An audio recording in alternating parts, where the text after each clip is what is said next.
They mocked a woman outside the courthouse, spilled coffee on her, laughed, and walked away, thinking she was nobody.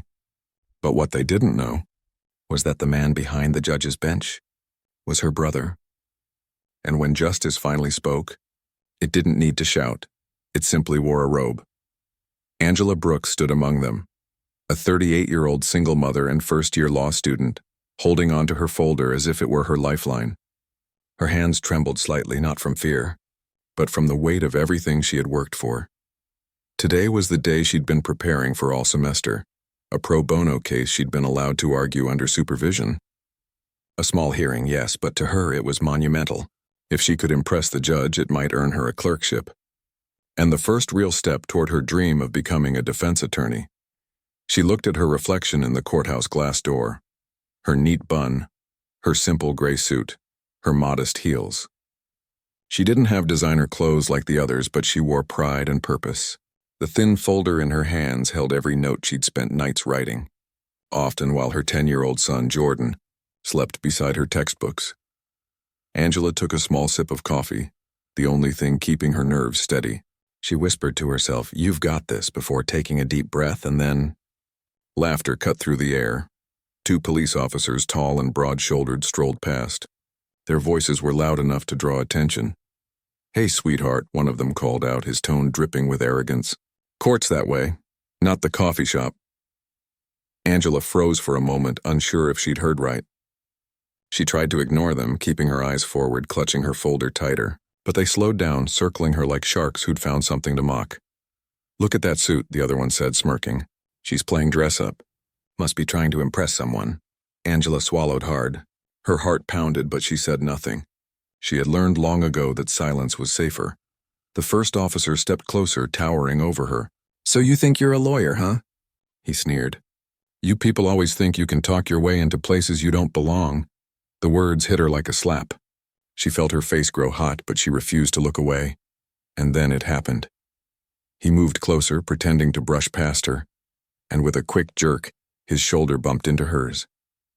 The cup of coffee slipped from her hand, tilting just enough to send a wave of hot liquid splattering across her chest and arm. Angela gasped softly as the coffee soaked through her blouse. The sting of the heat faded quickly, replaced by something worse, shame. The officer looked down at her and smirked. "Oops," he said, his voice mocking. "Guess you'll think twice before dressing like a lawyer next time." His partner chuckled and a few bystanders glanced over. Some whispered. Others pulled out their phones, ready to record, but none stepped forward. Angela's breathing quickened. She felt every eye on her, the burn of humiliation spreading faster than the coffee itself. Her lips trembled, but she refused to give them the satisfaction of seeing her break. She knelt, slowly picking up her folder. The papers inside were wet, smeared with brown stains.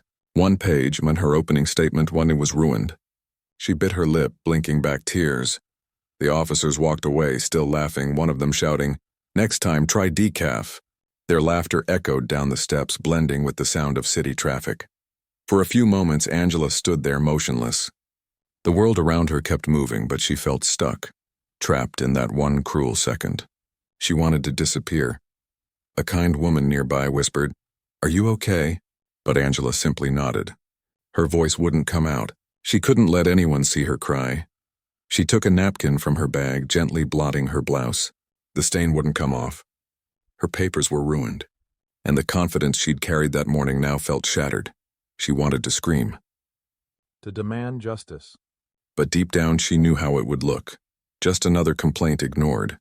Another voice silenced, so instead she straightened her coat, gathered her papers, and whispered again, "You've got this." Her father's words echoed in her mind, and words she'd heard growing up in the small, noisy kitchen of their Atlanta home. You fight evil not with anger, but with excellence. She took a deep breath, steadied her shaking hands, and climbed the courthouse stairs. Every step felt heavier than the last. Inside, the air was cool and silent. The smell of old wood and polished marble filled her lungs. She walked through the hall, eyes forward, ignoring the whispers behind her. As she passed by the courtroom doors, she caught her reflection again, the stains still visible, her face pale but determined. Angela sat down on a bench outside her assigned courtroom, quietly spreading out her damp notes. The ink had bled, the words blurred, but the message was still there. She rewrote what she could line by line, her pen scratching across the paper with quiet defiance. What those officers didn't know was that fate had already written a lesson for them, one they would never forget. Because somewhere inside that same courthouse just a few rooms away, another hearing was about to begin. And the man presiding over it was none other than Judge Marcus Carter, Angela's older brother, the same brother who had promised her as kids, "If anyone ever disrespects you, Angie, I'll make sure justice finds them." And that morning, justice was closer than anyone realized. An hour later, those same two officers walked into the courtroom, laughing, whispering and nudging each other like nothing had happened. They weren't worried. To them, this was routine. Just another disciplinary hearing about a civilian complaint. They'd been through plenty before, and walked out every time with a smirk and a pat on the back. Probably some rookie lawyer or overdramatic student, one muttered as they entered, hands resting casually on their belts. "Yeah," the other replied, grinning. "We'll be out of here in 20 minutes. The courtroom was small but tense. The wood-paneled walls carried the faint scent of old paper and varnish. A few reporters sat near the back, flipping through their notebooks. The air buzzed with quiet anticipation, the kind that builds before something big happens. The bailiff, standing tall near the bench, raised his voice. "All rise for the Honorable Judge Marcus Carter." Chairs scraped. Conversation stopped. Everyone stood. The double doors at the back opened, and in walked a tall, broad-shouldered man in a flowing black robe. His expression was calm, unreadable, the kind of calm that comes from authority and wisdom. Judge Marcus Carter didn't need to speak to command respect. His presence did that for him. He stepped up to the bench, set down his case folder, and looked over the room with slow precision. His voice, deep and steady, filled the silence. "You may be seated." The officers sat, glancing at each other with the faintest smirk. They'd been in front of judges before. Men who'd shake their heads, issue a warning, maybe dock a week's pay. Nothing more. They leaned back, confident. But then, one of them noticed something. In the front row, just a few feet away from the defense table, sat a woman. She was dressed neatly, her clothes crisp, her posture perfect. Her face showed no emotion, no anger, no fear, no sadness. Only stillness. Angela Brooks. For a split second, their laughter died inside them. Their throats went dry. The first officer blinked, whispering under his breath, "Wait. Is that—" The second swallowed hard, his grin fading. "That's the same woman from this morning." And before they could process another thought, Judge Carter looked up from his file, directly at them. His gaze was steady, unblinking. Then slowly his eyes shifted toward Angela. A soft flicker crossed his face, and something protective, something human, before he composed himself again. The room, once filled with quiet chatter, now felt ice-cold. Even the air seemed to stand still. The bailiff began reading the case summary. Case number 227B. Two officers of the county police department stand accused of unprofessional conduct and harassment outside this courthouse earlier. Today, the words "outside this courthouse" hit like thunder. The officers' hearts began to pound. Angela sat perfectly still, hands folded in her lap. Her eyes didn't meet theirs, not out of fear, but out of strength. Judge Carter spoke calmly. "Officers, the complaint filed against you includes verbal harassment, physical intimidation, and public humiliation. Do you have anything to say before we proceed?" The first officer cleared his throat, forcing a grin. "Your Honor, it's all a misunderstanding. We were just joking." "Didn't mean anything by it," his partner nodded quickly. "Exactly, sir. The woman must have taken it the wrong way. You know how things can get misinterpreted." Judge Carter's expression didn't change. "Is that so?" He leaned slightly forward, his voice lowering just enough to draw everyone's attention. "So your defense is that humiliation can be passed off as humor?" Neither man answered. The judge continued, his tone razor-sharp yet controlled. "I've spent over 20 years in this courthouse. I've seen dangerous criminals, corrupt officials, even officers who thought the badge made them untouchable. But what disgusts me most are those who forget what that badge truly stands for." He paused, letting his words echo. Respect, integrity, humanity.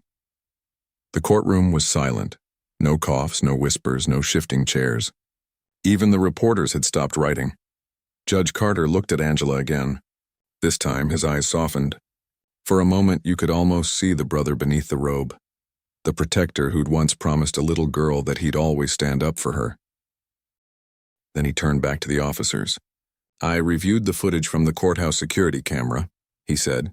"It shows two officers approaching a woman who was standing quietly on the steps. You bumped her deliberately, spilled hot coffee on her, and laughed while she stood there covered in it." The first officer stammered. "Sir, we don't." The judge's voice boomed like a gavel. "Don't insult this court with excuses." The silence after that felt heavier than any shout. Angela's heart raced. For the first time that day, she let herself exhale.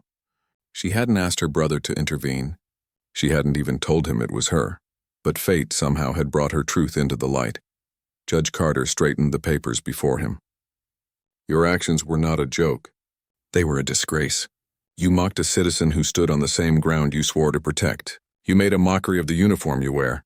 The first officer's jaw tightened. The second hung his head low. The judge's next words came slow and deliberate. "I will be recommending immediate suspension pending full internal review. Furthermore, you will issue a formal apology, here in this courtroom right now." The men hesitated. Their pride struggled to find words. But Judge Carter's glare left no room for argument. Finally, the first officer turned toward Angela, his voice low and shaky. I'm sorry, ma'am." The second followed. "Didn't mean to disrespect you." Angela nodded slightly, not out of forgiveness, but acknowledgement. She didn't need to humiliate them back. Justice had already spoken. Judge Carter looked at his sister one last time, the faintest hint of emotion in his eyes. Then, tapping his gavel, he said, "Let this serve as a reminder. No one stands above decency." Court adjourned. The sound of the gavel echoed like thunder through the chamber. As everyone stood, Angela rose quietly. She walked past the officers. The same men who had laughed at her that morning. Now they couldn't even meet her eyes. Outside, sunlight streamed through the courthouse doors, warm and golden. Angela stepped into it, closing her eyes for a moment. The day that had started with humiliation had ended with vindication, and as she walked down the steps, her brother's words echoed in her heart. "You fight evil not with anger, but with excellence." That morning she had done exactly that. Marcus and Angela didn't grow up with power. They grew up in the kind of neighborhood where sirens were louder than lullabies, and broken streetlights outnumbered stars. Atlanta's South Side was tough, the kind of place where kids learned about life too soon and dreams were treated like luxury items. Their apartment was small, their clothes often secondhand, but inside that little home was something money couldn't buy: hope. Their father, Reverend Thomas Brooks, was a preacher. Not the kind who shouted fire and brimstone, but the kind who believed in quiet strength. Every night after dinner, he'd gather his children by the window, the sounds of the city humming outside, and tell them the same thing. "You fight evil not with anger, but with excellence." Marcus, the older brother, would listen carefully, eyes sharp even as a boy. Angela, younger by 6 years, would sit cross-legged, chin resting on her hands, hanging on every word. Their mother, Rosa, worked 2 jobs, cleaning offices by day, waiting tables by night. On weekends, she'd press Marcus's shirts and tell him, "Baby, if the world won't open a door for you, build your own." And that's exactly what he did. At 19, Marcus joined the police academy. He wanted to fix things from the inside. He wanted to be the officer who protected people like his mother, not punish them. But once he put on the badge, the truth hit him harder than any bullet could. He saw officers falsify reports, mock suspects, and protect their own instead of the people they swore to serve. He'd come home some nights and sit in silence, staring at his uniform. Angela would peek around the corner, her little voice soft. "Marcus, did you catch any bad guys today?" He'd smile faintly. "Not yet, sis, but I will." Years later, that smile faded. The badge that once symbolized justice began to feel like a shackle. He tried to speak up, filed reports, confronted superiors, but the system had a way of silencing men like him. So one day, Marcus turned in his gun and his badge. Everyone at the precinct laughed. "You're gonna quit this for law school?" They mocked. He didn't answer. He just walked out, head high. Angela was 16 when she saw him standing outside the courthouse with a stack of law books. That image, her big brother, once a cop. now chasing justice from a new angle, burned itself into her soul. She promised herself right there, if he's going to fight for justice, then so will I, and she did. Angela worked through community college, juggling classes and part-time jobs. She didn't have the money for fancy suits or private tutors, but she had something stronger: purpose. When she graduated and got into law school, Marcus was the first person to show up at her dorm with flowers and tears in his eyes. "You're doing it, kid," he said, voice breaking. "You're becoming what they said we never could." Over the years, their bond only grew stronger. Marcus rose through the ranks, first as a public defender, then as a respected prosecutor, and eventually as a federal judge known for his fairness. Angela admired him deeply. She saw in him not just her brother, but the man who'd carried their family's faith into a system built to break it. Together, they became a symbol of something bigger than success. They were proof that no background, no color, no hardship could define your ceiling if you had courage and character. But fate has a strange sense of timing. That morning outside the courthouse, when those officers saw Angela, they didn't see her story. They didn't see the nights she spent studying by candlelight when the power went out. They didn't see the years of sacrifice, the self-doubt, or the relentless push to rise above every no the world threw at her. All they saw was a woman, one who didn't look like she belonged. So they laughed. They mocked. They spilled coffee and called it a mistake. And as that hot liquid ran down her coat, Angela remembered her father's words. "You fight evil not with anger, but with excellence." Her hands trembled, but she held her head high. In that moment, she made a choice not to react, not to scream, not to cry.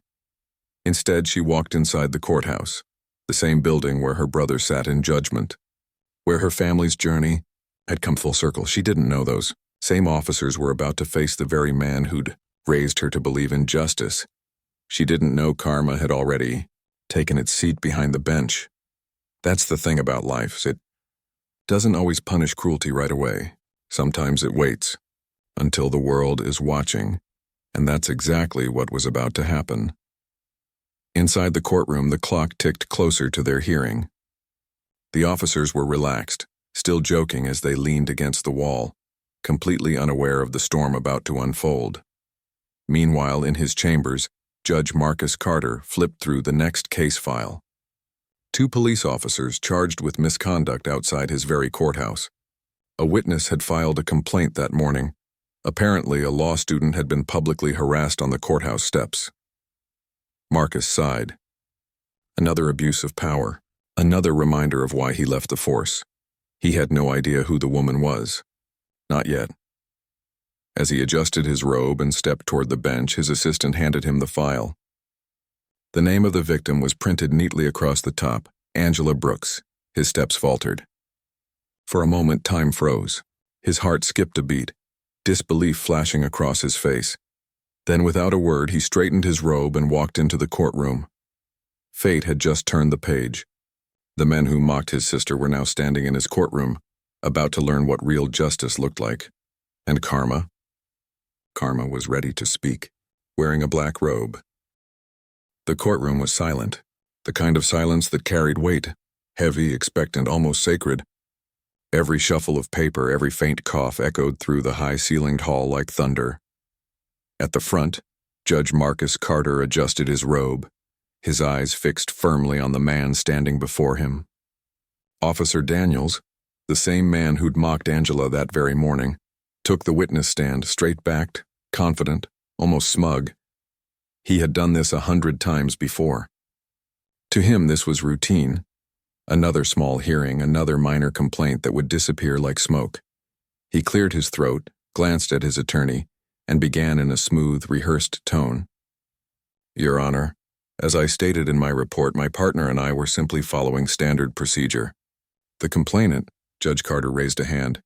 "Officer Daniels." His voice was calm, but it carried authority that demanded silence. Daniels stopped mid-sentence.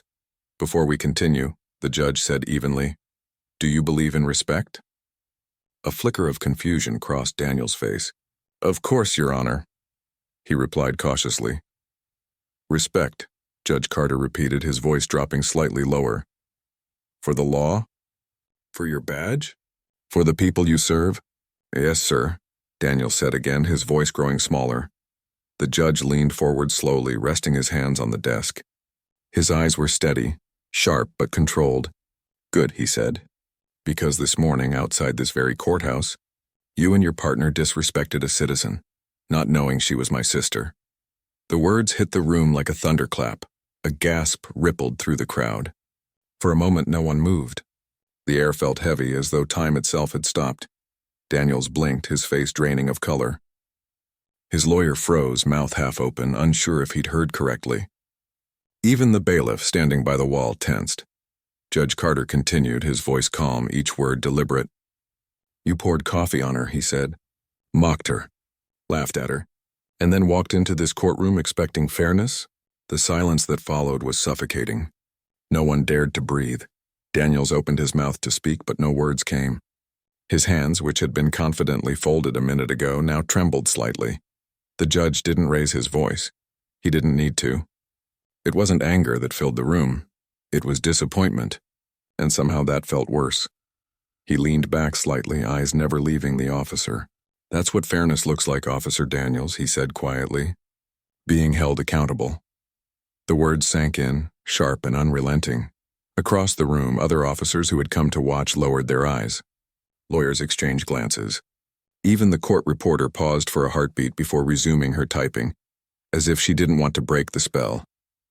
Angela sat in the first row, silent, her hands folded in her lap. She didn't smile. She didn't nod. She just watched. To her, this wasn't revenge, and it was truth finding its voice. Judge Carter took a slow breath, straightening his papers. This court values respect, not just for authority, but for humanity, he said firmly. When that's lost, everything we stand for crumbles. Daniel's attorney finally stood. Your Honor, if I may— You may not, Judge Carter interrupted, tone still even but final. You may remind your client that being an officer of the law begins with honoring the people that law protects. The lawyer sat back down quietly. The judge looked toward the back of the courtroom, where several young cadets sat watching their first hearing. He spoke again, not to the officers, not even to the lawyers, but to them. To anyone who wears the badge, he said, remember this, your power is borrowed. The moment you misuse it, it can be taken away. The cadets shifted, uneasy but attentive. Judge Carter turned back to Daniels and his partner. I'm ordering an internal investigation into both of your actions, he said. Effective immediately, this hearing is suspended pending review. He paused, letting the words hang. You may step down. Daniels stood slowly, face pale and stiff, his jaw locked. His partner beside him looked equally shaken. They both saluted stiffly, but this time it wasn't out of pride. It was fear. As they turned to leave, Judge Carter's voice stopped them one last time. Officers, he said softly, one more thing. They turned, hesitantly. Justice, he continued, isn't just about laws. It's about how you treat people when no one's watching. The room stayed silent. The officers nodded slightly and walked out, their footsteps echoing in the chamber like a quiet confession. The moment the doors closed, the tension in the room loosened just slightly. Angela exhaled slowly, her eyes glistening. She hadn't planned for any of this. She didn't even know her brother would be handling the case. But watching him stand up, not as her brother, but as a man of justice, reminded her of everything their father had taught them. Judge Carter glanced toward her. Just a brief look. Soft, almost invisible to everyone else. But she understood it wasn't triumph. It was peace. He tapped his gavel once. Court adjourned. As people began to leave, whispers filled the air. Did you hear what he said? That was his sister. I've never seen a judge do that before. Angela stood, gathering her things. Outside the courtroom, the same steps where she had been humiliated that morning now looked different, brighter, cleaner, as if the very air had changed. She took a deep breath and looked up at the courthouse pillars, sunlight glinting off the marble. For the first time in a long while, she didn't feel small. Inside, Judge Carter watched her go, a faint smile tugging at the corners of his lips. He didn't need to say anything. The message had already been delivered, not just to those officers, but to everyone who'd witnessed it. Justice wasn't about power or punishment. It was about humanity. And that day, in one courtroom in Atlanta, humanity had finally won. Weeks later, the report finally came out. The investigation was thorough, detailed, and mercilessly honest. Every witness who'd seen the incident outside the courthouse spoke up. The security footage didn't lie. The verdict? Both officers were suspended for misconduct, stripped of their street duty, and ordered to complete months of sensitivity and ethics training before they could even think about returning to their posts. It wasn't a public scandal, no flashing headlines, no viral outrage. But inside the courthouse, everyone knew. Word traveled faster than any press release. People whispered in hallways over coffee breaks in the elevator. Those two? Yeah, Judge Carter handled them. They mocked a woman, didn't even know who she was. Can you believe that? His own sister. And yet through it all, Angela stayed quiet. She didn't post about it. She didn't boast. She didn't need to, because for her it was never about revenge. It was about something much deeper. It was about dignity. Every time she replayed that morning in her mind, the spilled coffee, the laughter, the humiliation, she didn't think of anger anymore. She thought of how she walked away without lowering herself, how she stood tall even when the world tried to shrink her, and in that strength she found peace. Judge Carter didn't speak of it again either. He was a man of discipline. Once justice was served, the matter was closed. But he knew what it had meant. To her, to him, to everyone watching. The courthouse was different now. You could feel it. The officers who once sneered now nodded respectfully when she passed. The clerks greeted her warmly. Even the janitor she'd chatted with once began saving her favorite spot on the bench by the window. It wasn't fear that had changed the air. It was awareness. For once, people had seen that respect wasn't tied to status. It wasn't earned by power or position. It was something owed to every human being, regardless of their skin, their clothes, or where they came from. Months passed. The seasons changed. And then, one chilly November morning, Angela woke up to an email that made her heart stop. Congratulations. You have passed the Georgia bar examination. She read it 3 times, hands trembling, tears blurring the words. She had done it. All those sleepless nights. The coffee-fueled study sessions, the self-doubt, the whispers that she wasn't good enough. All of it had led here. Her dream wasn't a dream anymore. It was real. That same afternoon, she put on her gray suit again, the same one she'd worn the day she was mocked. This time, it wasn't a reminder of shame. It was a symbol of resilience. As she walked toward the courthouse steps, the morning sun spilled across the marble columns like a spotlight. The same steps where she once stood humiliated now felt like a stage for her triumph. When she entered the courthouse, heads turned, but not in mockery. In recognition. The guards at the metal detector straightened up. One of them, an older officer who'd been there that fateful day, gave her a small nod. "Good morning, counselor," he said respectfully. Angela smiled. "Good morning, officer." She walked through the familiar halls, her heels clicking with quiet confidence. The smell of coffee and paper filled the air, the scent of justice and long hours. Inside the courtroom, Judge Marcus Carter sat on the bench reviewing documents.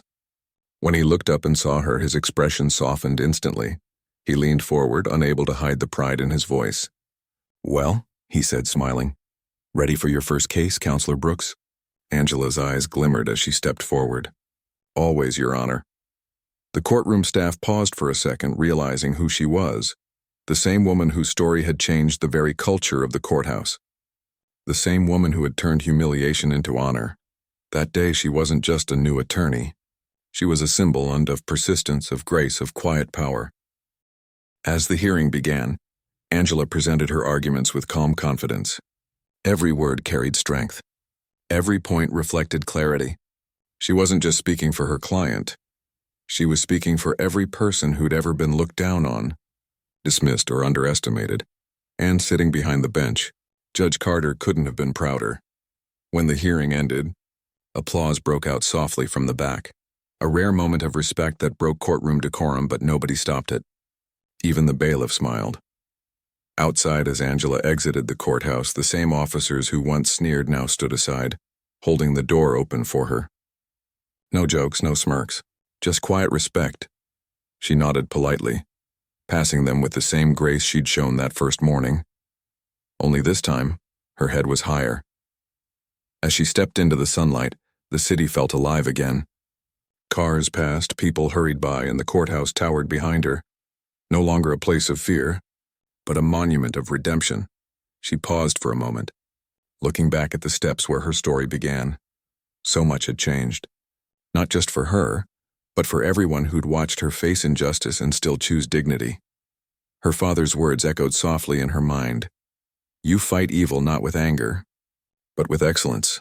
Angela smiled, and she realized that's exactly what she'd done. No shouting, no revenge, just quiet, steady excellence, because sometimes karma doesn't roar. It doesn't strike with thunder or blaze with fire. Sometimes it walks into a courtroom wearing a judge's robe, and sometimes it walks out wearing a gray suit, holding her head high. If you enjoyed this story, make sure to hit that like button and subscribe to the channel for more powerful and inspiring stories. Don't forget to turn on the notification bell so you never miss the next one. Thanks for watching, and I'll see you in the next story.